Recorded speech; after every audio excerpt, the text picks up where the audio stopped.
காதல் இல்லாதது ஒரு வாழ்க்கையாகுமா? கண்கள் இல்லாமலே ஒரு காட்சி தோன்றுமா? காதல் இல்லாதது ஒரு வாழ்க்கையாகுமா? கண்கள் இல்லாமலே ஒரு காட்சி தோன்றுமா?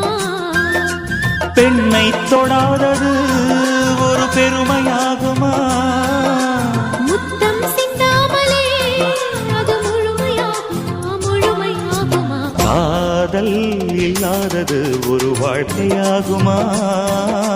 கண்கள் இல்லாமலே ஒரு காட்சி தோன்றுமா?